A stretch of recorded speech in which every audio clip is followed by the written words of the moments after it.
1.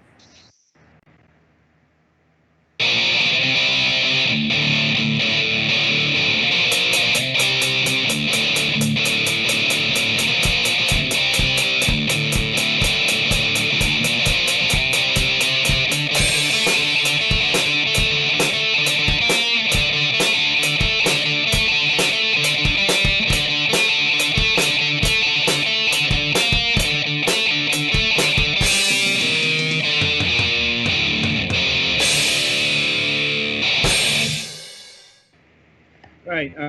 Welcome to Fragments of Silicon Reviews.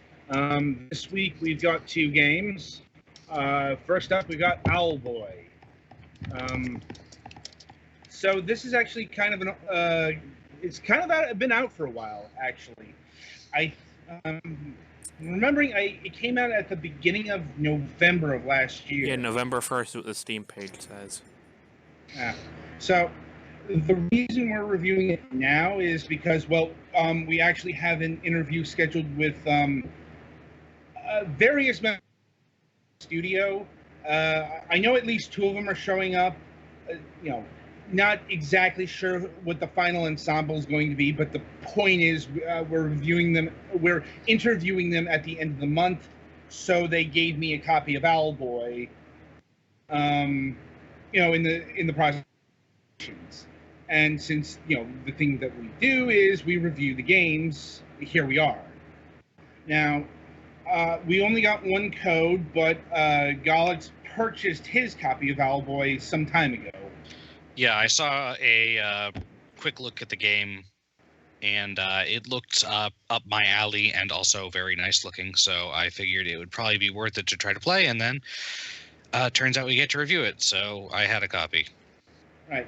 So now Owlboy definitely generated a bit of buzz last year, but it's like I don't think it wasn't say Shovel Knight level of anticipation.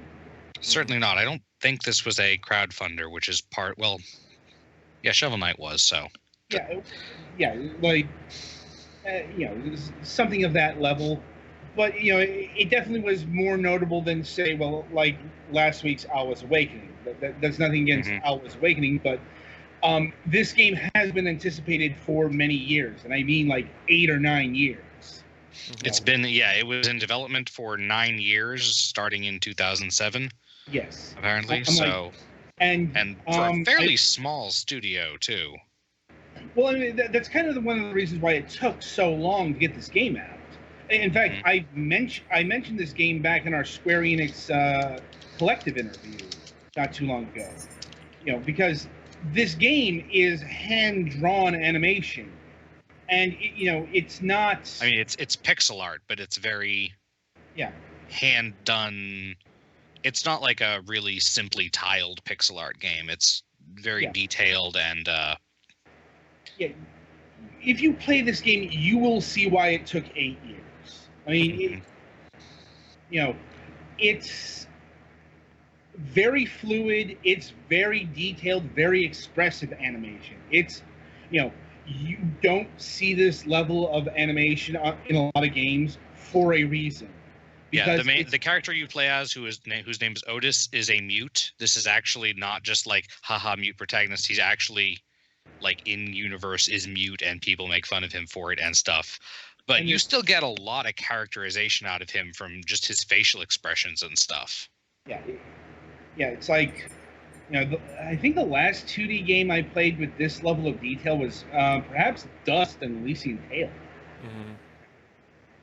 I'm the point is the production values are absolutely top notch. And it's a very modern looking game. It's not a game that's invoking any particular aesthetic or style from the days of yore. It doesn't look like an NES game. It doesn't look like a Super NES game. If I had to pick one, it looks a little bit like some of the sprited PlayStation 2 games. Yeah, that's about where I would put it. Like, this is the kind of, this is on the level of detail of, say, Legend of Mana. Yeah, that's the exact one I was thinking of because it has that same kind of pastelish. Yeah. No, it's it's something that would have been a very beloved cult classic, but probably wouldn't have sold too many units back in the late '90s. Like, and perhaps it's the case as well in today's terms, because well, it's also worth mentioning that I think the game is only on computer platforms right at the moment.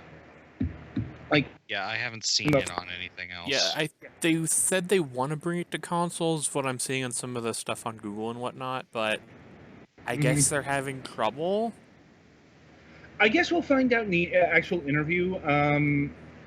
But until as it is, the game is only available on PC, Mac, and Linux.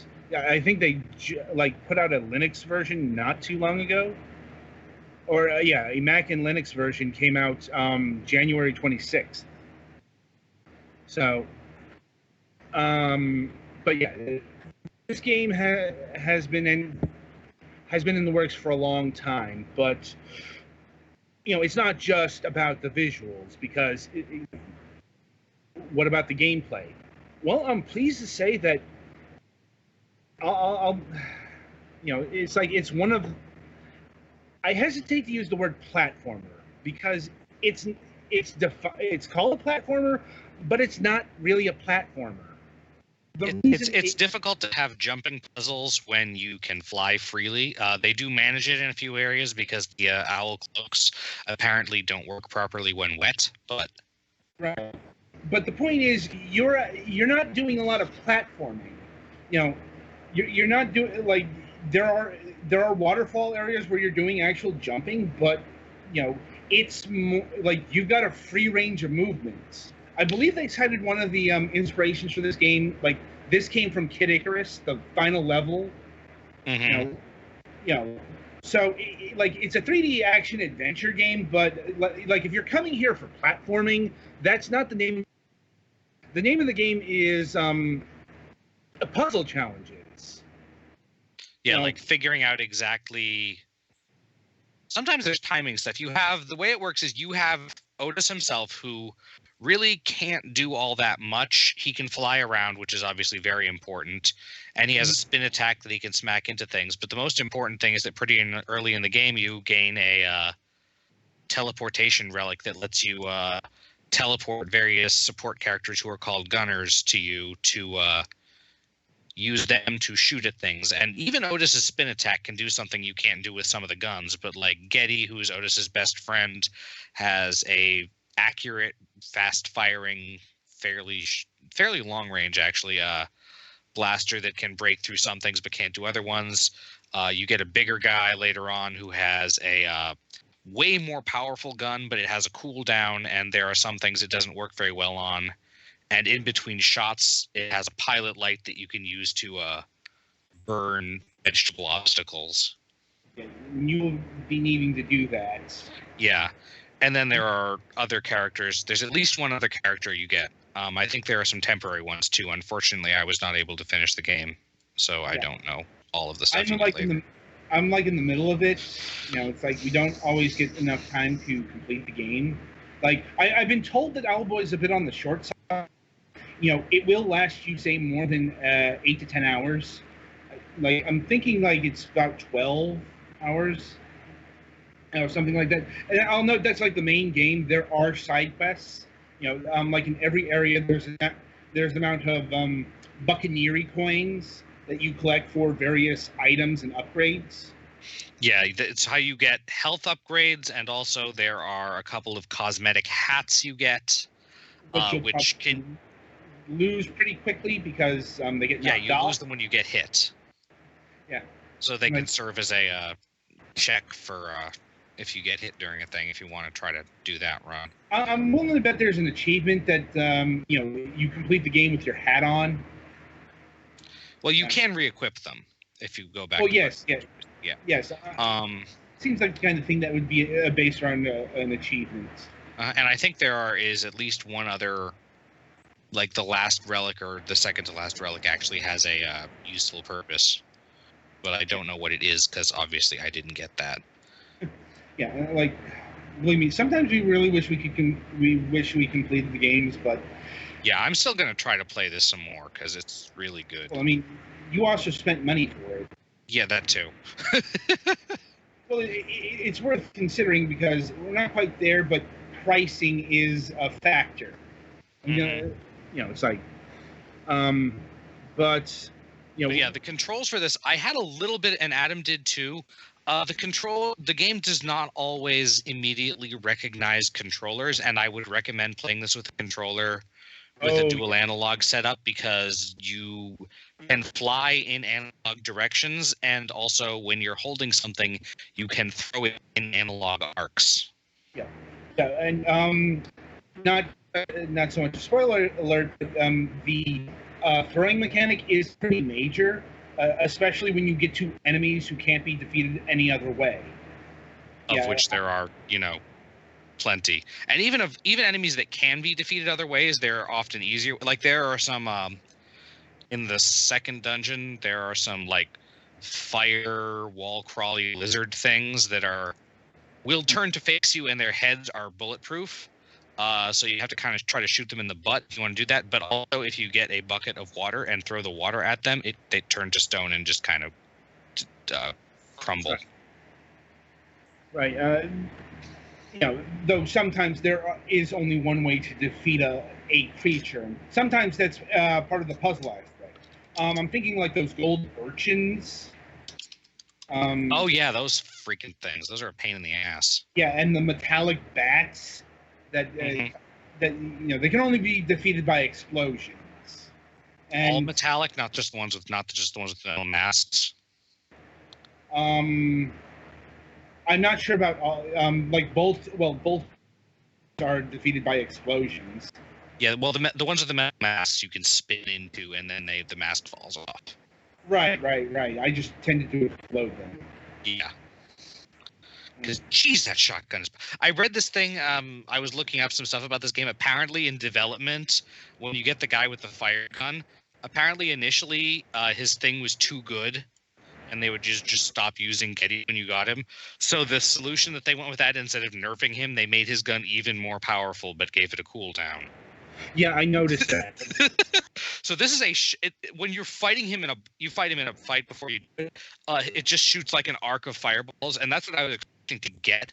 When you fire it, when you have it, the entire screen shakes and flashes, and it just like completely obliterates everything in front of you.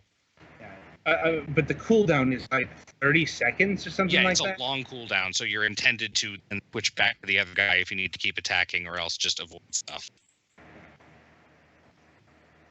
The hardest thing I had with that was when I was doing there's one boss you beat basically by running from it until it gets to an area it can't do. Right. And the way there are several plant things you have to burn down, so you have to switch that to that, keep the pilot light on to get through that part of that. I lost several times to that. Let's see. But yeah, so this is basically, I contextualize it in a puzzle platformer. Mm-hmm. But it's it's close to a Metroidvania, but not quite, because you don't really get traversal powers. Yeah, I've seen the word Metroidvania, but it's not. It's too linear. Yeah, it's too linear and segmented. Like, you can go back to areas at certain points, but you never really have to much. Right. Well, you will go back to certain areas. Like after Advent, you will go back to the starting village. Mm-hmm. But not like the previous dungeons so much. Yeah, I'm like, you can go to those areas, but you're not really exploring the area. You know where you're going usually, and it's on a pretty fixed path. Yeah, I wouldn't say it is a Metroidvania, but it's a little bit in a Metroidvania direction from just being a platformer. There's a lot of exploration within the areas. Yeah, and like you don't really get upgrades like a Metroidvania either. Yeah, I was kind of expecting that, but then I kind of figured you probably wouldn't once I saw the kind of stuff you're getting, aside from getting additional gunners occasionally. Yeah, I assume the icons next to the gunners on the menu screen are the power-up trinkets for them. Right. I'm not exactly sure, but I mean the gunners are basically your power-ups, or Right. you know. I was just looking, like on the menu screen, you have the 3 below where the teleportation thingy is. It has slots for 3 gunners, and then next to them there's another set of boxes, which I assume is where like the one of the trinkets is a better gun for Getty, and one of them is like a better flamethrower or something. Yeah. I mean, that being said, there are other side quests. Like there's the Boglin's Cannon Challenge, which unlocked. Like there's the bongo, which I couldn't figure out how to. You see them in the starting village, the bongos. Mm-hmm. I know there's a thing there, but I didn't know how to get that to work. Yeah, I didn't know either. The only thing I didn't even notice I think it's like a key or something. The main thing I noticed is that when you go in his house and you jump on the drums, they play. Yeah, so it might be related to. And there's you got to find all these little creatures along Buccaneery. Yeah, her minions that are totally well treated and not abused at all. Yes. It's funny. She's a loud and generally friendly character, but she's not very nice to her assistants. No, let's just say if she'd be getting a call from the ASPCA if they existed in this universe. Yes. Let's see, the music. Like, honestly, I think the music is one of the weaker parts of the game. Like, yeah, it's there. It's certainly not bad, but it doesn't really stand out as amazing or anything. No, it's definitely less than I would have expected from a game of this caliber. It's like, I'm not saying it's bad, but it's more one of those. It fits the game rather than something I'd ever listen to independent of the game. Mm-hmm. And this is a game where there are sometimes really nice, big, sweeping visuals that you could use maybe a little bit more dramatic music with. Yeah, perhaps. But that being said, all the music fits thematically and all that stuff. And if you do want to, this is a game you can get the soundtrack with. It's a bit on the expensive side, though. It's $10. Mm-hmm. I think this is going to range to your individual taste, honestly. And speaking of which, so here's one of the biggest sticking points for me for the game. It's $24.99. And I understand why it's that price, because you do see the effort on screen. You do. Yeah, this is a game that had a lot of time and money put into it, so obviously they want to get a good amount out of it. Yeah. Now, as far as value per dollar goes, it's hard to say with something this short-ish, we'll say, because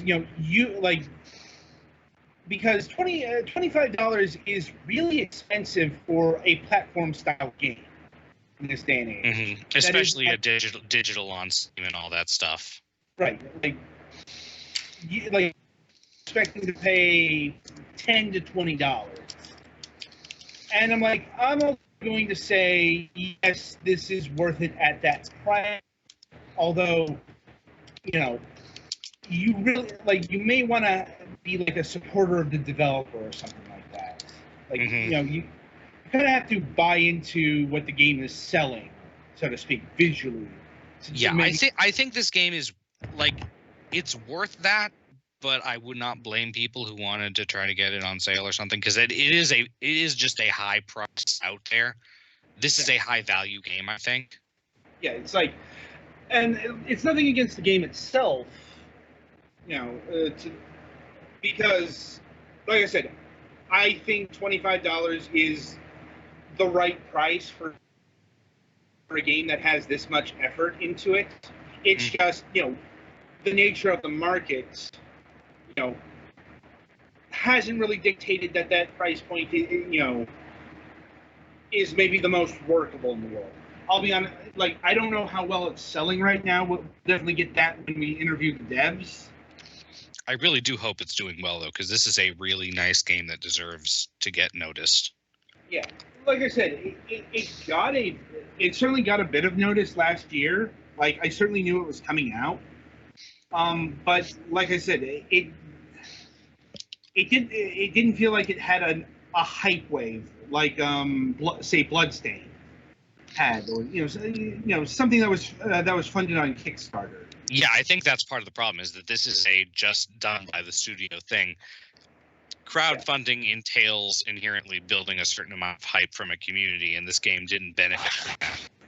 Well, it's also, I think that the amount of hype that came was through the extended development process. Mm-hmm. Like, when this game was coming out, I certainly heard a lot of "Holy shit, Owlboy is finally coming out," because, like I said, this game has been in development for a legit long time.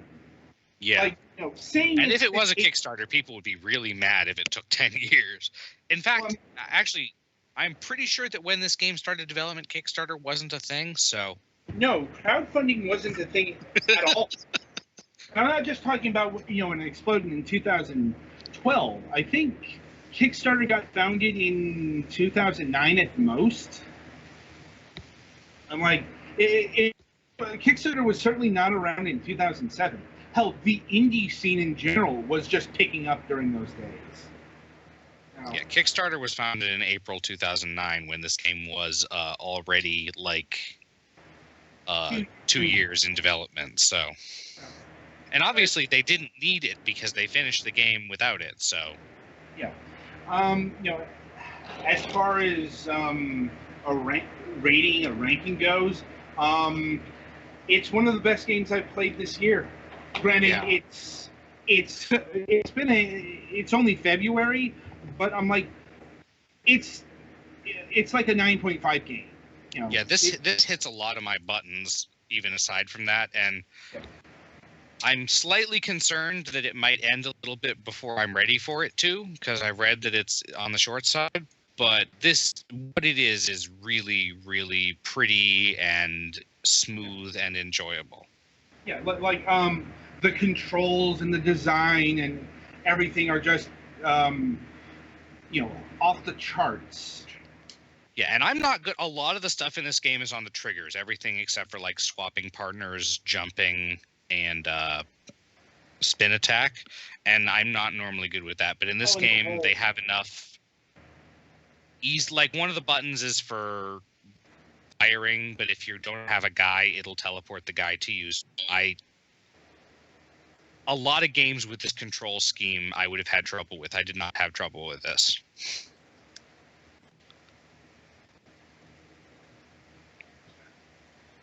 So yeah, definitely a recommended pickup. It's weird to say that it's one of my top games of 2017, considering it's a 2016 game. But I tried to get the devs, when the game was coming out, but I got no answer because sometimes this happens. Like, they're really, really busy during the release schedule. Mm-hmm. So sometimes it's a better idea to get them after the game's been out for a bit, because I can actually communicate with them. Yeah. So, but anyway, yeah. If you didn't hear much from Petty Fan or Twilight, they didn't play the game. So. Yeah, unfortunately, we did only get the one code.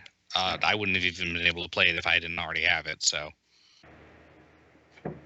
Yeah, as mentioned, it's a bit on the pricey side. For a game of its nature, but it's well worth every penny, I'd say. So I think that'll about do it for Owlboy. Be sure to tune in next as we review a game called Ellipses. It's a game that bills itself as an avoid 'em up, and we'll explain what that means in the actual review. Mm-hmm. It shouldn't be too much of a switch. So Until such time, I wish you good gaming.